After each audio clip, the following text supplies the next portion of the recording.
So often, radio has been called the theater of the mind, and how true it is. In our mind's eye, we can see the supernatural, shades of the living dead, flesh that grows from a stone, beauty forbidden to human eyes, the face of a future killer, or the look of an immortal man. You disagree? You'll see them all very soon. Sometime around 1930, radio discovered that imagination could see the supernatural. The Witch's Tale.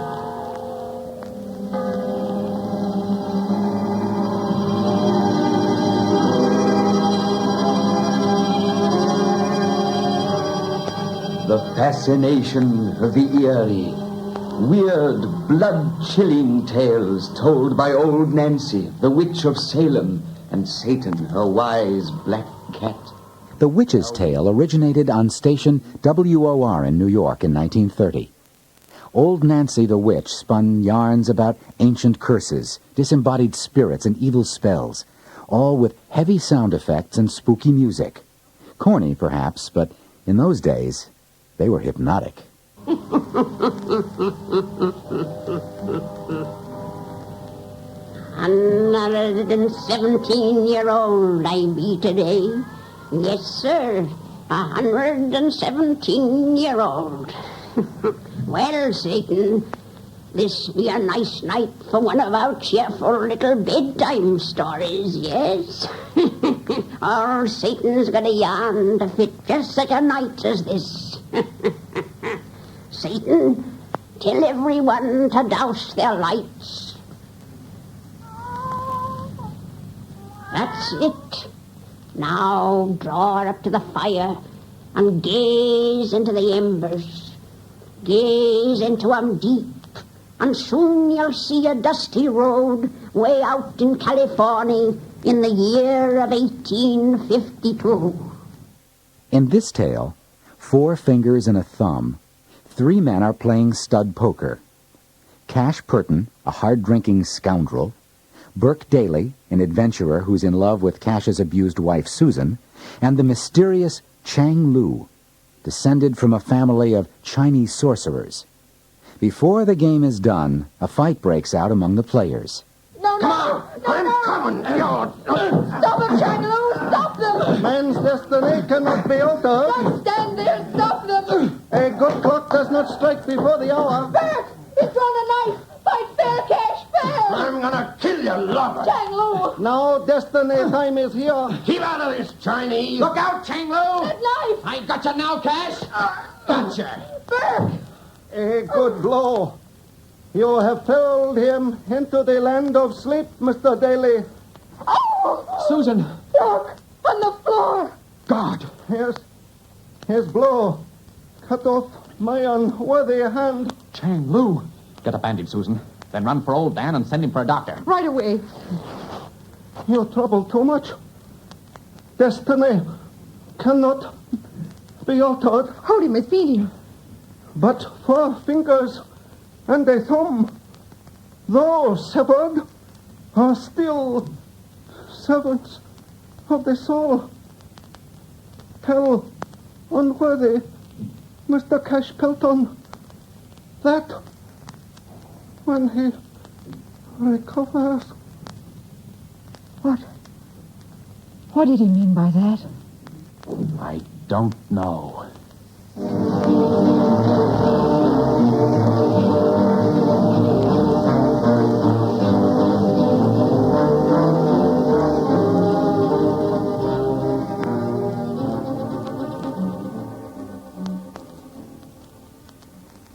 You're sure he's going to live, Burke?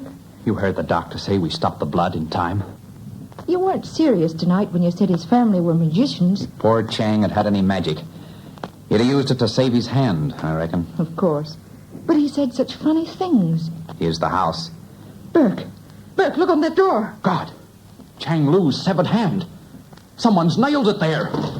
And that someone was me. Cash! Why did you? Step inside and I'll tell you. He's got another gun. You bet I have. Stick up your hands, Daly, and come inside, both of you. Aren't you facing trouble enough as it is, Cash? You two are gonna get me out of trouble with them Chinamen.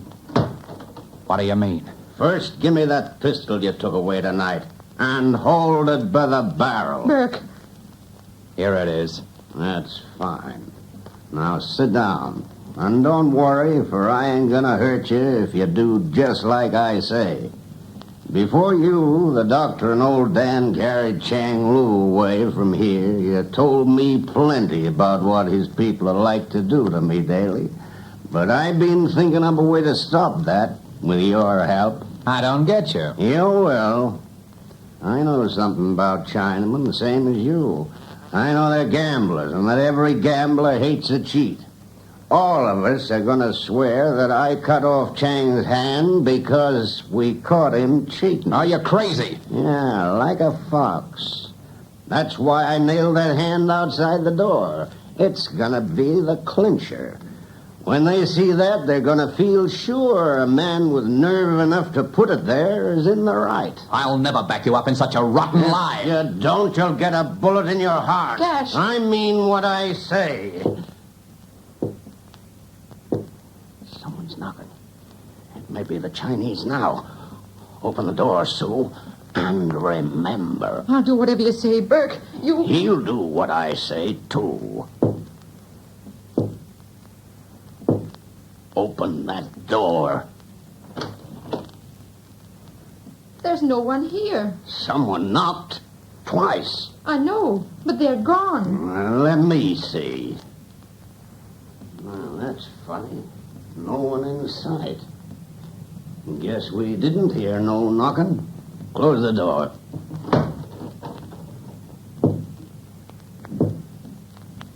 There it is again. What the... There's still no one here. But we heard it that time, sure. There's old Dan. He's the one He's who... 50 yards away. Dan, were you knocking at this door? How could I be knocking? I just come to your house to tell you that Chang Lu is dead. Dead? Chang Lu? The doctor said he'd get well. The doc was wrong. Chang came out of his faint, asked the time, then said he'd be dead in just 5 minutes. And he was. He knew when he was going to die. Yep, and his last words was a message to you, Cash. Seems he wanted to tell you that 4 fingers and a thumb are always servants of the soul. What? That knocking again. Beside me. It's that hand on the door. It's moving. Pulling loose from the nail. The thing's alive. Oh, it's dropped to the ground. It's coming towards me. It's climbing up your leg. Knock it loose. It wants to reach me throat. Ah! It's falling off. There it goes through the grass. But it'll come back again. It'll come back to kill me. 4 dead fingers on a thumb.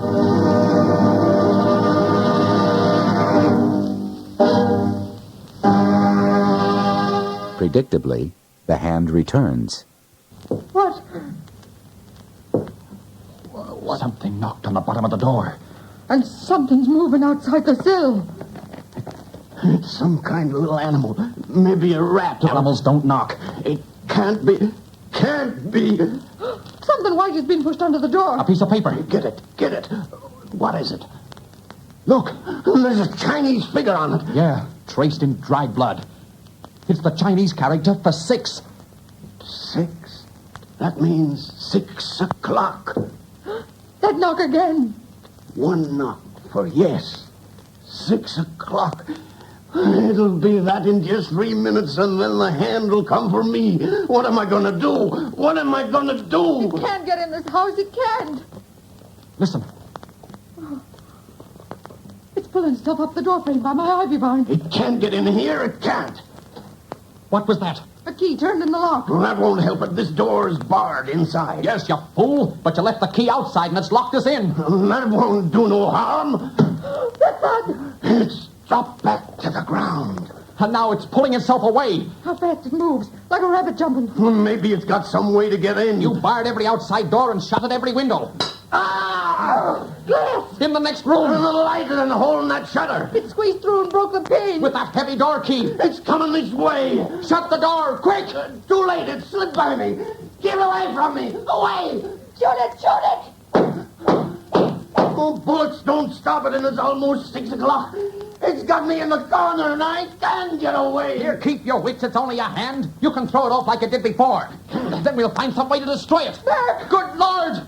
It's pulling that table cover under the lamp. The lamp is falling. The oil's on the clothes. I'm burning. You got to save him, Bert. Even a dog can't die like that. I can't get to him. There's a wall of flame between. The clock. The clock.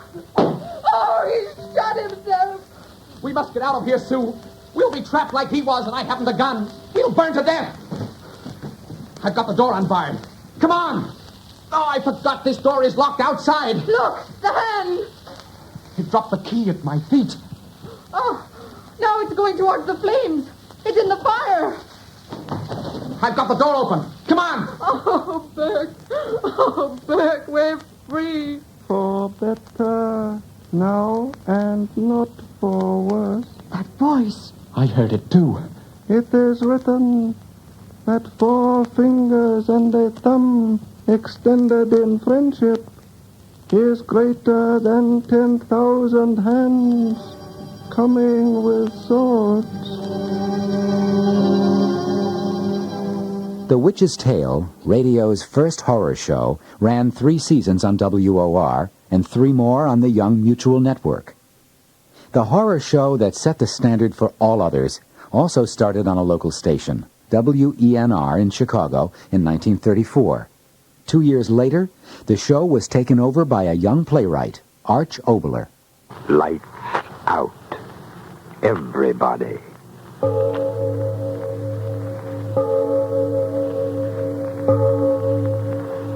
It is later than you think.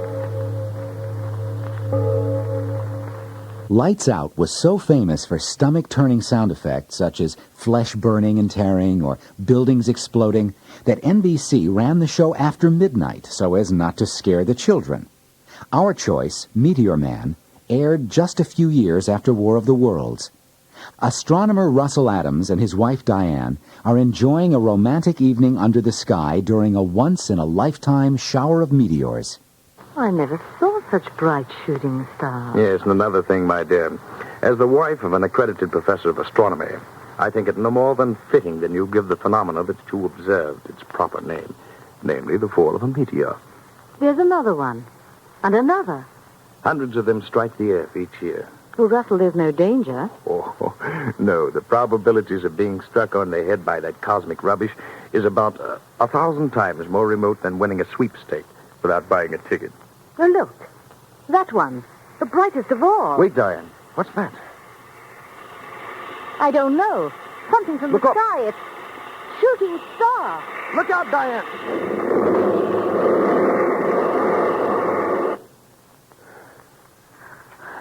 Right. All right, dear. Everything's all right. What? How? A meteor.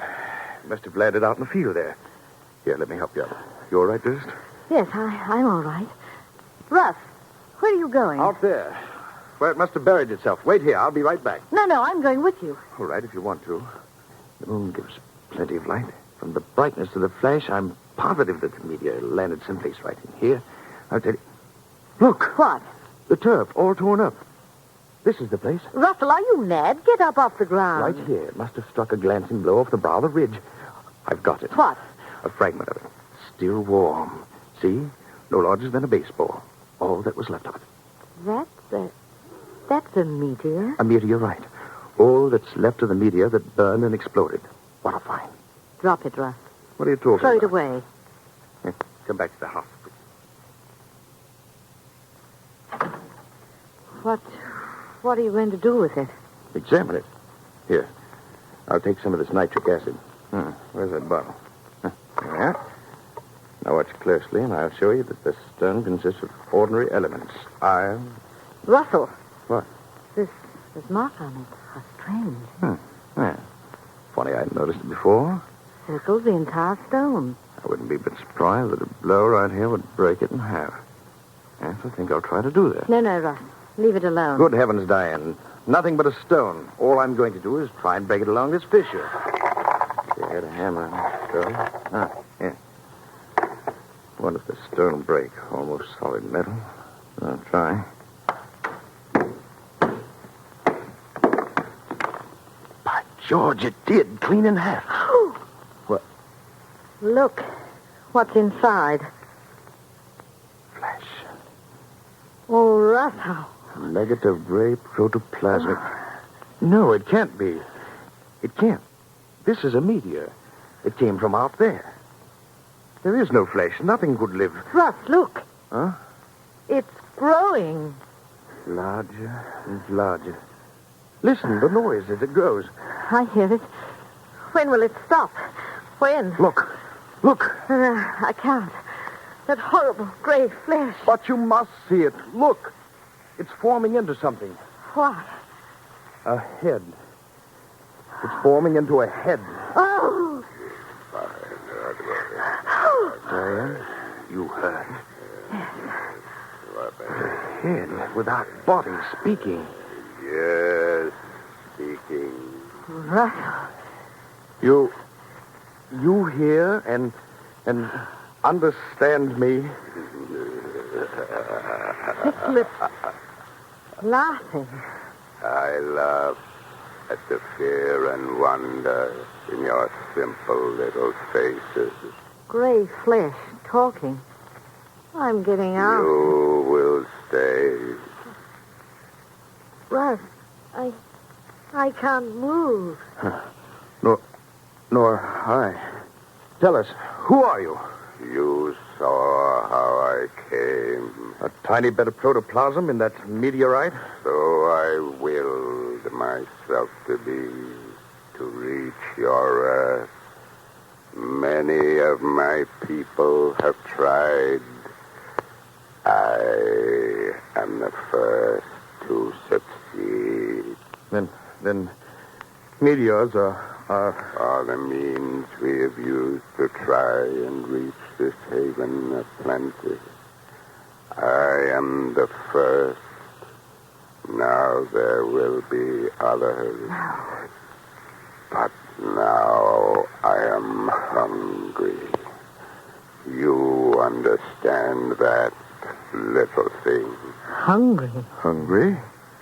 Hungry with a hunger that has driven me over space without ending. Hunger that has brought me here. But what do you eat? You will know.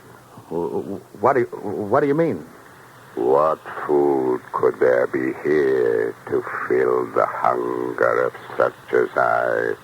Hunger that would make me entomb myself in metal, flung into space in the hope that chance would bring me through the fire of that air of yours. What food, a thing.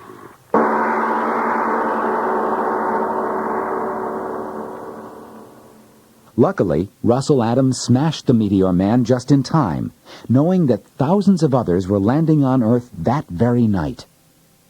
Lights Out, a pioneering and sophisticated horror show, had an all-too-short run on NBC in the mid-40s and several revivals, plus a couple of seasons on television. But the black-and-white pictures weren't nearly so good. Tired of the everyday routine? Ever dream of a life of romantic adventure? Want to get away from it all? We offer you Escape. Escape featured first-rate adaptations of horror classics with a cast of brilliant but little-known actors. Lacking a sponsor, the show had no budget for celebrities.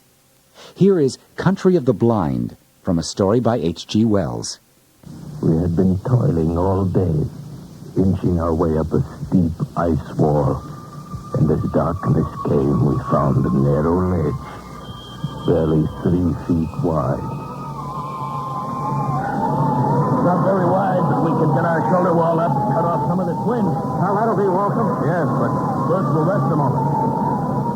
Look at that icy devil up there glistening in the moonlight. It's another 3,000 feet of sheer ice wall to the top. Well, I can see why no one's ever made it. Think we should go on? I don't know. Nunez, what do you think? It is not my place to say, senor. I was hired to guide you to the top. I agree. What do you really think? If I believed in the gods of the mountain, as the Indians do, I should be frightened now. Why? Because we have invaded the Forbidden Circle. This part of the Andes is unmapped and unknown, senor, and therefore shrouded in superstition, eh? It is an easy thing to believe strange things in this white loneliness. Some of the legends are really fascinating. I've heard of one, something about a hidden valley called the Country of the Blind. Yes. It is supposed to be somewhere down there below us. A fertile valley which was settled many centuries ago, and then cut off by the great landslide of Oroca. But why the Country of the Blind? Well, even before it was isolated, the people developed a strange illness. All of them slowly went blind. After that, their children were born blind. And the legend is that the valley was the home of the mountain gods. It was too beautiful for human eyes. But it's all nonsense. Yes, of course. Would be pleasant to find it, though.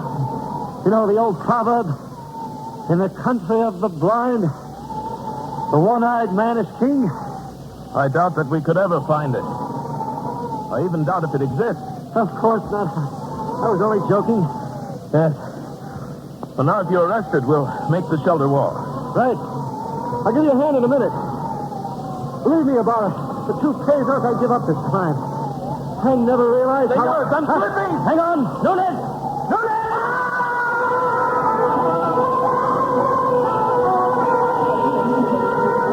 In one horrible instant, my foot had slipped on the treacherous ledge and I'd gone over, falling far out into the icy black night, falling down. I fell perhaps 1,000 feet. Then I felt a heavy stinging impact of snow. I'd fallen on an almost perpendicular snow slope. And now I was sliding down, tumbling over and over. And then suddenly I realized that my own motion had almost stopped. And it was the snow that was moving.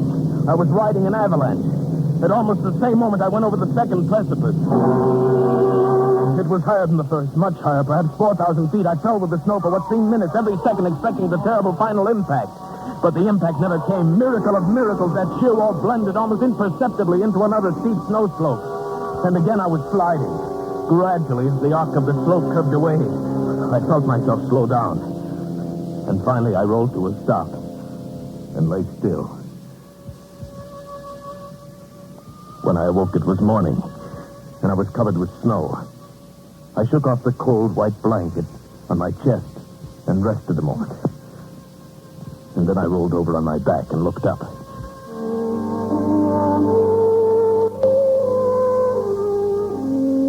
My heart almost stopped as I saw from where I'd fallen. Why, the mountain towered 10,000 feet above me. And carefully I felt of myself.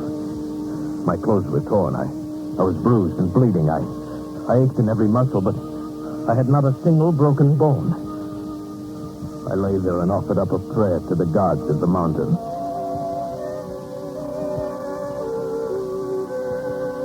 Far below me lay a lush valley sparkling in the morning sunlight. I could see the stately trees and the green meadows fresh with dew. I started down the mountain, but it was still an arduous descent. The farther down I got, the more I realized the beauty of the scene.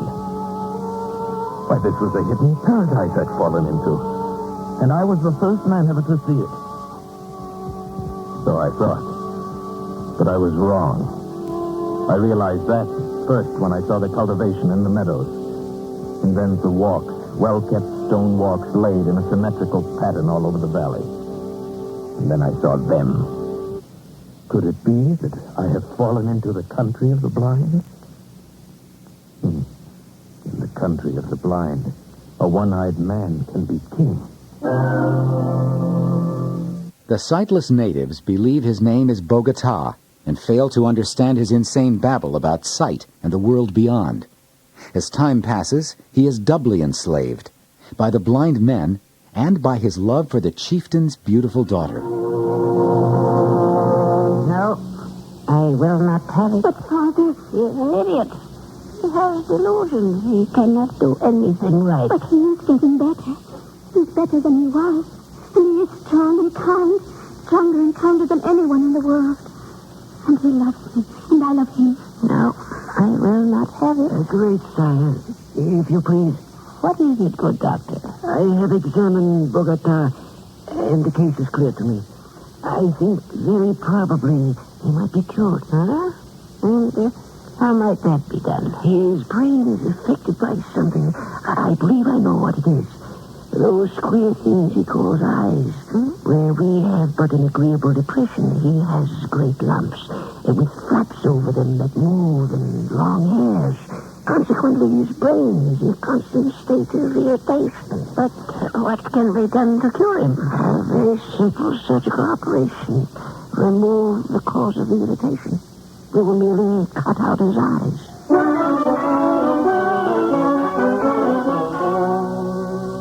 But Juan, they say it will make you well. It will make you look like us. But you don't understand, Medina Cerote. My world is sight. You will let them cut out your eyes. We can be together always. Then you want me to? Oh, if you would. If only you would. What else can I do?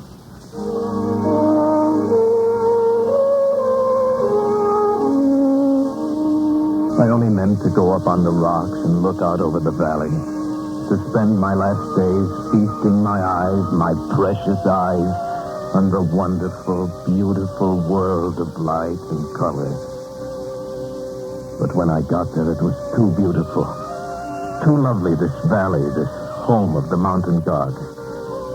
Beautiful and forbidden. The valley now was far below, and as beautiful as a painting. But like a painting, it seemed unreal. Medina Cerote was small and far away, a distant dream. And the world of sight was here, all around, overpowering, wonderful. I turned and began to climb up that sheer rock wall. How many months it took me to make my way out over those mountains, over glaciers and snowfields and sheer precipices. I cannot guess how I lived through the cold and hunger of it. I cannot tell you. But I'm here at last, back from the country of the blind.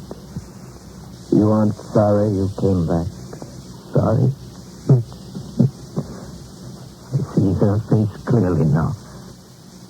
It is the only thing I see. The gods of the mountains have had their revenge. Those months of crawling over the snow and ice, with the sun glaring down. Yes, I am blind.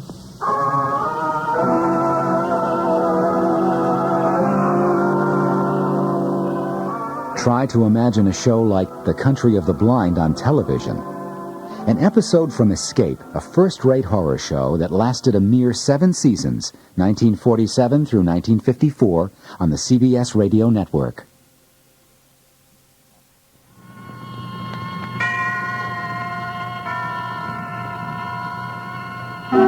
Suspense. In its 20 years on CBS, Suspense changed time slots, sponsors, directors, and producers. But the heart-stopping excitement and aura of mounting dread never changed. The most famous episode, Sorry, Wrong Number with Agnes Moorehead, was repeated 7 times by popular request. Many Hollywood stars appeared in Suspense, and in this episode, our star is Ronald Colman in August Heat. Let me say at the outset that my name is James Clarence Withencroft. You must remember that in order to have the full implication of my story. James Clarence Withencroft. By profession, I am an artist. Not a very successful one, but I earn enough money by my black and white work to satisfy my necessary wants.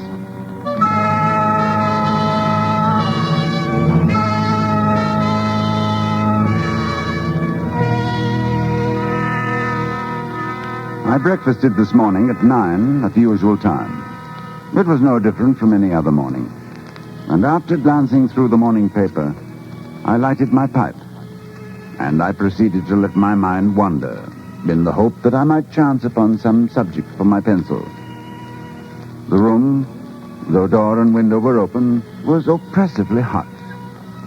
And I had just made up my mind that the coolest and most comfortable place in the neighborhood would be the deep end of the public swimming bath, when I was suddenly shaken. A feeling swept over me such as I'd never experienced before. And then, before I knew what I was doing, my pencil was in my hand, and I began to draw. It was as though someone had taken my hand and was moving it across the paper, swiftly, in bold strokes. And then I seemed to take over. My hand, under its own power, began to draw. I soon forgot the oppressive heat. Everything was forgotten in this frantic feeling that the sketch must be finished as soon as possible. I had no idea how long I worked until I heard the clock of St. Jude's in the distance. It was 4 o'clock, and I had started just after breakfast. Now, for the first time since I'd begun, I actually seemed to see what I had been sketching. It showed a criminal in the dock immediately after the judge had pronounced sentence. The man was fat, enormously fat. The flesh hung in rolls about his chin. It creased his huge, stumpy neck. He stood there before the judge, his short, clumsy fingers clasping the rail, looking straight in front of him. And then I saw that the sketch wasn't complete, for the man's other hand seemed to be clutching an instrument of some kind, a weapon, but it hadn't been completed. I had made this sketch, and yet I had no recollection of what I'd intended the man to carry in his other hand. The artist sets out to walk in the heat and finds himself at the gate of one Charles Atkinson, a stonecutter. There was a man, sitting with his back towards me. And when he turned, I saw his face. It was, although I'd never seen him before, it was the face of the man I had been drawing.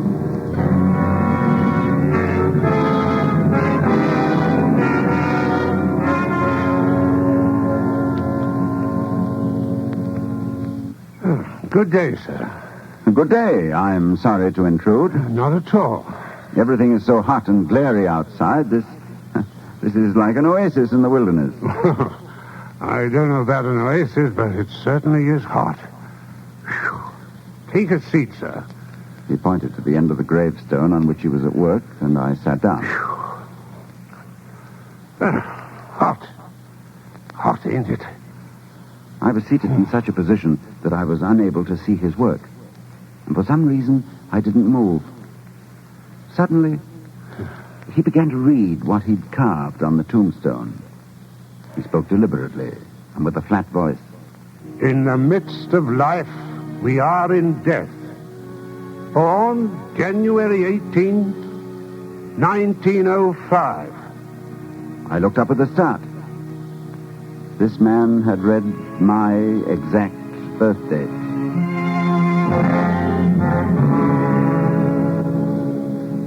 He passed away very suddenly on August 20th, 1945. That's today. We usually use the present date on these exhibition stones. Sacred to the memory of James Clarence Withencroft.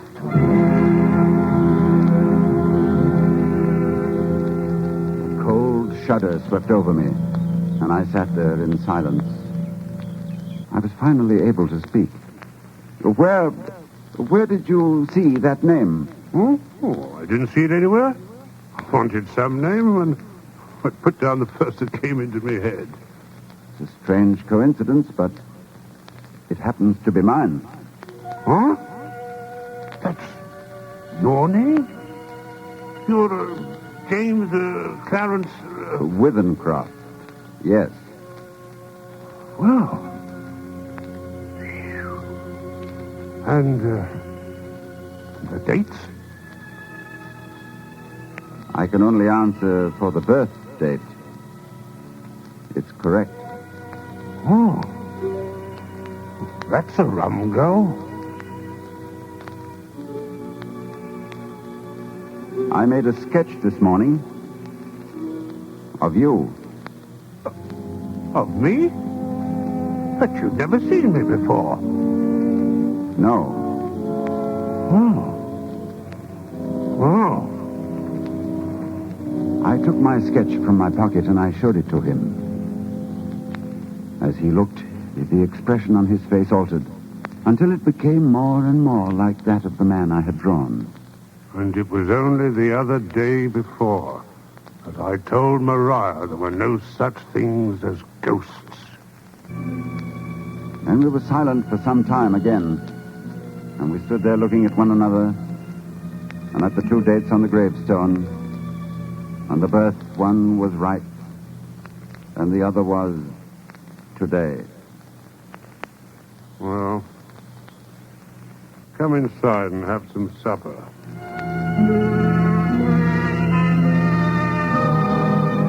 Wittencroft stays on, enduring both heat and mounting apprehension. Hot. Man's not responsible for what he might do in this heat. It's like this. We look at the matter straight. If you both go back home tonight, you take your chance of accidents. A cart may run over you. There's always banana skins and orange peels, to say nothing of falling ladders. He spoke of the improbable with an intense seriousness that would have been laughable 6 hours before. But I did not laugh. The best thing we can do is for you to stay here till 12 o'clock. Then it'll be tomorrow, do you see? Yes. We'll go upstairs and smoke.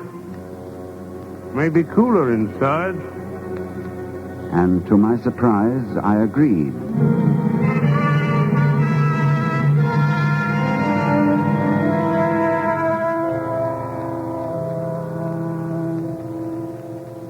We are sitting in a long, low room beneath the eaves. Atkinson has sent his wife to bed. He himself is busy sharpening some tools at a little oil stone, smoking one of my cigars the while. And as I look at my sketch before me, I suddenly see the fuzzy outline of what the man in the picture holds in his hand. So while I had not been able to sketch it before, I am able to do so now. It is a chisel. It is close to 12. I am writing this at a shaky table before the open window. The leg is cracked. And Atkinson, who seems a handy man with his tools, is going to mend it as soon as he has finished putting an edge on his chisel. There. It is 12. The day is over. And I shall be going home. But the heat is stifling.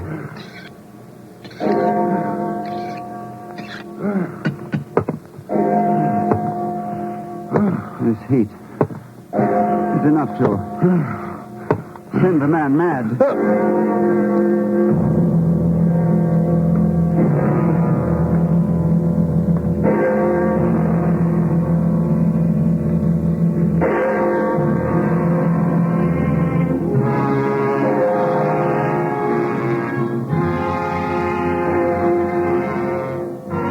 Suspense was last heard on CBS as a summer show on Sunday evenings as late as 1961 and suffered a short run on television.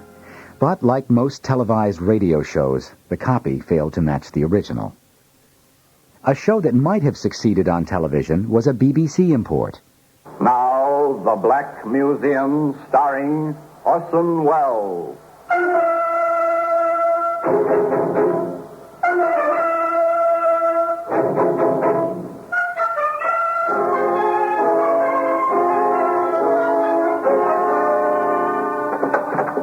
here we are, in the Black Museum. Scotland Yard's Museum of Murder. Oh, yes, here we are. Here's the shilling. Subject of our story. Some tarnished still, gleaming silver. Without a doubt, it passed through many hands. And then one day, a telephone rings. This one rings in an office in the yard. For you, Inspector. Thank you, Sergeant. The inspector listens briefly, acknowledges the message, hangs up the telephone. Well. Remember Jerry Bart? Dartmoor, isn't he? Not after tonight. Oh, is it that long since we sent him away? Time off for good behavior. He gets out in the morning. Wonder if Brother Davy knows. The same idea crossed my mind. How do you suppose it feels, Sergeant? To know your brother is getting out when you've taken over his business, bar, band, and bottle club, and your brother believes you framed him into Dartmoor? There's a word for it, sir. Uncomfortable. That, of course, is an understatement, particularly when it's well known both to the underworld of London and to the police that Brother Joey has sworn to get Brother Davy as soon as such action is possible.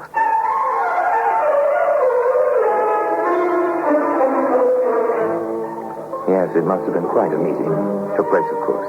No question about that. In fact, no attempt was made to prevent it. The police knew when it happened. They knew exactly when Joey Bart walked past the uniformed doorman into the nightclub in question. They so reported to Inspector Graves. It was some 45 minutes later that his telephone rang once more. Yes, Miles? I'm in Davy Bart's office at the club, Inspector. He's dead. Where's Jerry? Gone, sir. We saw him go in. We didn't see him get out. Yes, that's Bart, all right. All right, Smiles. Let's have it. Well, that's just the way we found him, sir. Sprawled like that. Gun near him. Nothing's been touched except to check for fingerprints. Pictures been taken? Yes, sir. Coroner been here? Yes, sir. All right, take him away. Prints on the gun. Only the dead man's. Just the one set. They're his. Anything else? Well, there's a wall safe. It was searched. What's this? That's a shilling, sir. What's it doing here? It was lying there on the desk when we got in, sir. To build a case in court, the police question employees at Davy Bart's club. You're George Lyons. Yes, sir. You have a record. Well, I went away once. 3 months. Attempted robbery. Since then? I worked for Mr. Bart. Doing what? Oh, sort of his assistant. Yes, I know what you mean. What do you know about this? Hey, that's the boss's lucky piece. When Joey asked for money, the boss took it out of his pocket and told him it was all the money he had on him. That's when Joey said, I ought to kill you for that. Only your life ain't worth a shilling. Now it's the turn of the kitchen help. The man in the best position to notice anything is the second cook. Yes, sir. That's my position, opposite the door. Did you see anyone go by tonight? Only waiters, and the girl in the show. The girl in the show? Yes, she has a dressing room in the hall. She sings. Her name? Miss Fair.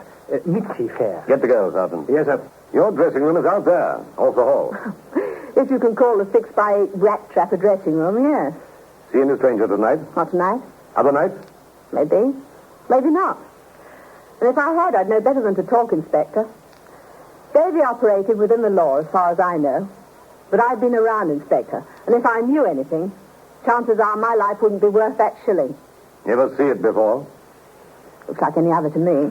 I'm told it was Davy Bart's lucky piece. Was it? Well, I wouldn't know. With me, a shilling's a shilling, and they don't come my way easy. Before long, Joey Bart is traced to his hideout. Come in, gentlemen. Come in. Checking over, Sergeant. Yes, sir. No, nothing on him, Inspector. No weapon. Very well. I could have told you that. No guns for me, Inspector. I'm glad you got here first, though. I thought maybe it was some of Davy's boys with the same idea you have. But I didn't kill him. Not much sense killing the goose with the golden eggs, is there, Inspector? They took him to the yard. Held for questioning, the record said. The questioning was sharp and to the point. What did you get from your brother? £100 to start. That was all? Oh, he argued first, but I got good and sore. Told him his life wasn't worth the shilling he threw at me. We know about that. Yeah, Georgia Lyons was still there. After that, Dave threw him out. Then I told Dave I could prove he'd framed me. He acted like he believed me. Told me I'd be a fool to take the club back after the way he built it up. Said he'd cut me in for plenty. He went to the wall safe, took out £100 and gave it to me as a down payment, sort of. Of course I took it. And took his shilling, too. Told him he'd get his luck back when I figured he was going to be a regular on the payoff. You took his shilling? Yeah, here. That's it. He had it since he was a kid. See that nick in it? He got that putting it on a railroad truck so the train could run over it. You see anybody in that back hall about? Nobody. Dave said to go out that way, and I did. I wanted a little privacy, you see. Your boys were with me all the way to the club from Dartmoor. You hear anything in that hall? Only the pans in the kitchen. Now look, Inspector, I didn't kill him. Why should I? He was paying off. Nobody kills a guy who pays. Maybe. Maybe not. The police search Davy Bart's desk and find papers that incriminate all his employees as well as his brother. A stakeout of the club is organized. Apparently, several people were interested in the sudden death of Mr. Dave Bart. Shut the door, Smith. Leave everything as it was, except for the papers. We'll take those.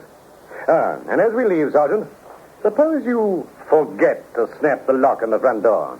Understand, Sergeant? Yes, sir. It was neat. Neat and simple. The bait, of course, was the contents of the drawer. 3 people were interested in what it contained. Given an open padlock, the opportunity to search, the magnet, which was the letters and records in that desk, should draw at least one person back to the room where someone had killed Dave Bart and left a shilling on the desk.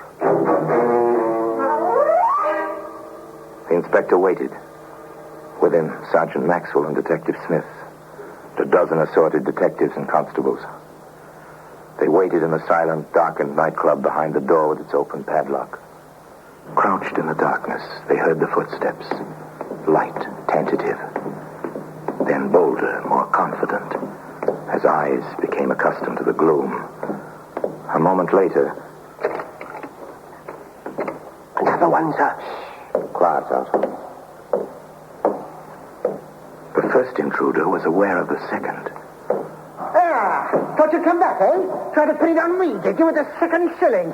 You listened outside the door, didn't you? That's when I came through. All right, Smith, the light. What's all this? All right, Bart. Miss Fair, we'll take over now. Smart coppers, eh? Sitting in the dark, waiting, eh? Take him over, Sergeant. Take him over. I told you once, Inspector, no gun from me. She's got one, though, in her bag. Try to sock me with it. Well, Miss Fair, why did you plant that second shilling? I knew George was in there. Which heard me. His crack about the shilling. I went in after George left. I wanted my letters. David made me miserable enough with them, and we argued. And he tried to threaten me with his gun. I grabbed for it, and it went off. I thought if there was a shilling, you'd think it was Joey. Yeah, a woman. Every time it's a woman. Never mind, Bart. You can tell that to your friends. Miss Fair, you're taken in charge. And the charge is murder. And today, the shilling, which was the main clue in this case, can be seen in an honored position in the Black Museum.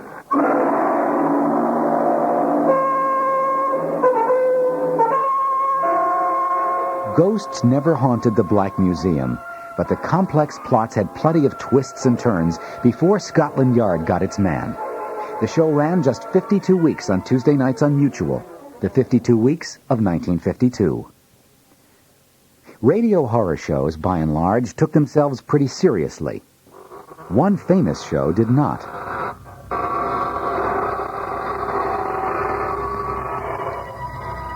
Good evening, friends. This is your host of the Inner Sanctum inviting you in through the creaking door.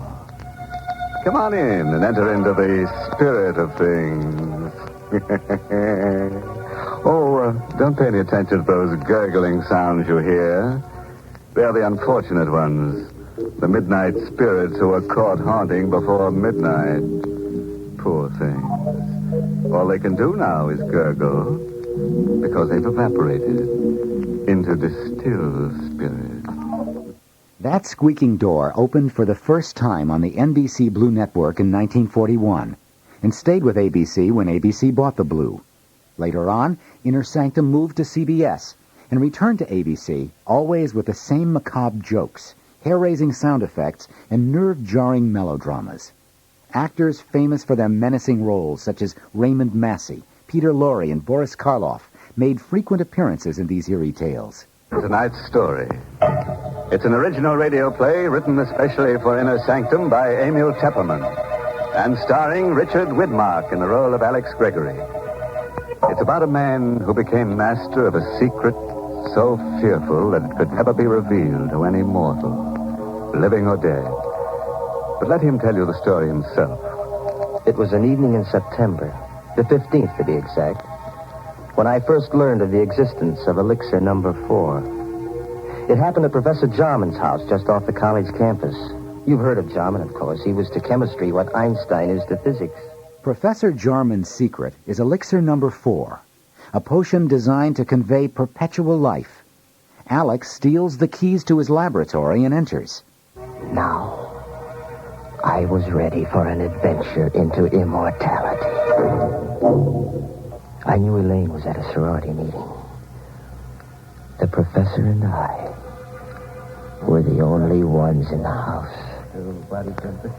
Jarman was standing at the lab table with his back to me, talking away to himself.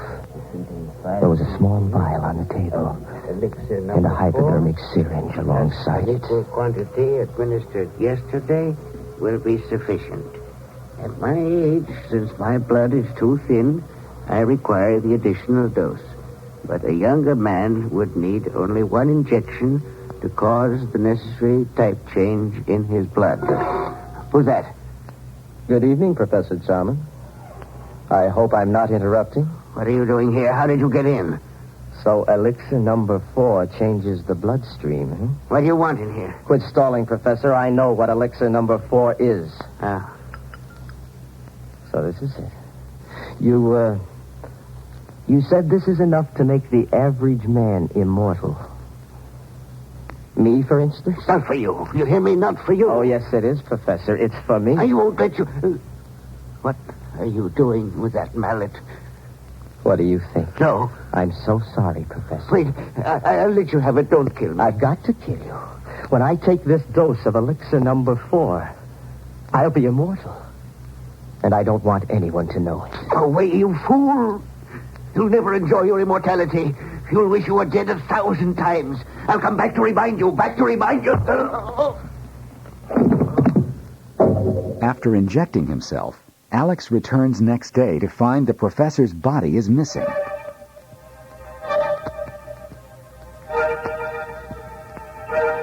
In the days that followed, I began to doubt whether I really was immortal. Then I remembered what Jarman had said, that the elixir caused a change of blood type. Well, that'd be easy enough to check. Elaine was taking a medical course, so I asked her to test my blood on the pretext that I thought I had anemia. It won't hurt, Alex. Just the needle. Ouch. There, now I've got all the blood I need. Just sit here a minute while I make the test. Alex. She was excited. There was something different about my blood then. Alex. Alex, come here quick. What? Look, your blood. It's a new type. Elaine couldn't get over the discovery that my blood was a new type. I'd asked her not to tell anyone about my new blood type, but I knew she wouldn't be able to keep the secret for long. And once it got out, people might begin to suspect what I already knew for sure, that I was immortal. No one in the whole world must know, except myself. And the only person who could spill the secret now was Elaine. So, there was only one thing to do. Elaine furnished the opportunity herself the next day. Alex, I've been thinking about that medium. I've got to know if Dad is alive or dead. All right, whatever you say, darling. If it'll make you feel any better. I'll go with you, of course. Just the two of us, huh? We made a date to go to the seance that evening, and I made my plans accordingly. I didn't intend that Elaine should leave the seance alive. We arrived at the medium's house promptly at 9 o'clock. The medium asked Elaine and me to sit close to each other. And then she put out the lights. Where's the medium? She's still here. She's right across the table. She's gone into her trance. Do you think she'll contact Dad's spirit? I don't know, darling. Wait and see. Then I took out of my pocket the hypodermic syringe. I held the plunger in my left hand. while I gripped Elaine's arm with my right, my thumb over the artery. Alex, my arm, your fingers hurt. It's all right, sweet.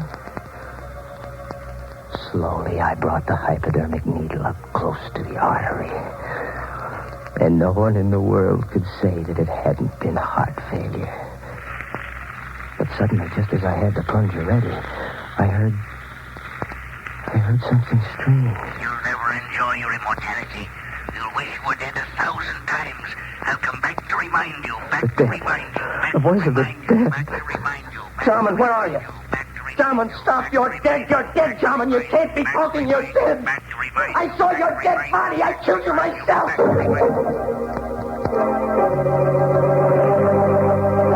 Suddenly, the lights flashed up. The room was full of police. Arrest him, officer. He killed my father. You heard his confession. That voice. That was Dad's voice, Alex. A recording. What? A recording? That's why he always talked to himself in the lab. He had a wire recording machine. He talked while he carried on his experiments so that there'd be a permanent record. The wire recorder picked up everything that was said in the lab the night you killed him. The body? And I hid the body until I could find his murderer. And now, Alex, I found him.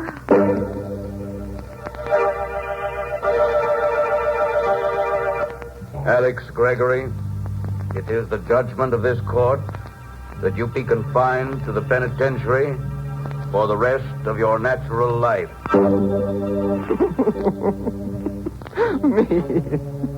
Me of all people.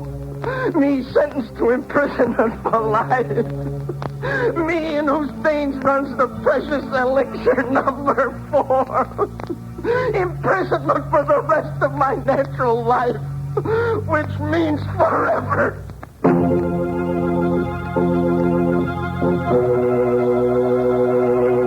The famous old door creaked shut for the last time in June of 1951, and the show ran several seasons on TV. But like all the radio shows of the supernatural, it was more fun to listen with your eyes closed or in the dark.